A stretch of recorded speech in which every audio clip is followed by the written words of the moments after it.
ആധുനിക ഫുട്ബോളിലെ ഏറ്റവും വലിയ ചർച്ചാ വിഷയങ്ങളിൽ ഒന്നാണ് ഇതിഹാസ താരമായ ലയണൽ മെസ്സിയെ ഇപ്പോഴത്തെ ബാഴ്സലോണയും സ്പെയിൻ്റെയും മിന്നും യുവതാരമായ ലാമിനെ യമാലുമായി താരതമ്യം ചെയ്ത് സംസാരിക്കുന്നത്.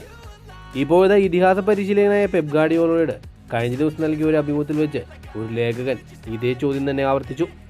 ഉടൻ തന്നെ പെപ് ഗാർഡിയോളോ അതിന് മറുപടി പറഞ്ഞത് ഇങ്ങനെയാണ്: ലാമിനെ യമാൽ ഒരു മികച്ച യുവതാരം തന്നെയാണ്, പക്ഷേ ലയണൽ മെസ്സി ഫുട്ബോൾ ലോകത്തെ ഇതിഹാസമാണ്. നിങ്ങൾ എന്നോട് ചോദിച്ച ചോദ്യം ഇങ്ങനെയാണ്: ഒരു വർഷത്തിൽ 90 ഗോളുകൾ നേടിയ ഒരു താരത്തെ, 20ഓളം വർഷം ഒരേ കൺസിസ്റ്റൻസിയിൽ മികച്ച പ്രകടനം പുറത്തെടുത്ത ഒരു താരത്തെ, 15 വർഷത്തോളം തുടർച്ചയായി ഒരു പരിക്ക് പോലുമില്ലാതെ എല്ലാ മത്സരങ്ങളും കളിക്കാൻ സാധിച്ച ലയണൽ മെസ്സിയാണ് നിങ്ങൾ ലാമിനെ യമാലുമായി താരതമ്യം ചെയ്യാൻ പറ്റുമോ എന്ന് എന്നോട് ചോദിച്ചത്.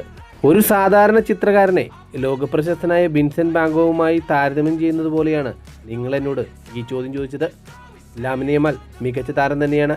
നിങ്ങൾ ആ പയ്യനെ വെറുതെ വിടുക, ഒരു 15 വർഷത്തോളം കഴിയട്ടെ, എന്നിട്ട് നമുക്ക് ലയണൽ മെസ്സിയുമായി അദ്ദേഹത്തെ താരതമ്യം ചെയ്യുന്ന കാര്യത്തെപ്പറ്റി നമുക്ക് ആലോചിക്കാം. ലാമിനെ യമാൽ വരും തലമുറയിലെ ഏറ്റവും മികച്ച താരമെന്നതിൽ എനിക്ക് സംശയമില്ല. ലയണൽ മെസ്സിയുമായി താരതമ്യം ചെയ്യപ്പെടുന്നത് തന്നെയാണ് ലാമിനെ യമാലിന് ലഭിച്ച ഏറ്റവും വലിയ ബഹുമതി. ലാമിനെ യമാൽ കളിക്കട്ടെ, നമുക്ക് പിന്നീടത് ചർച്ച ചെയ്യാം.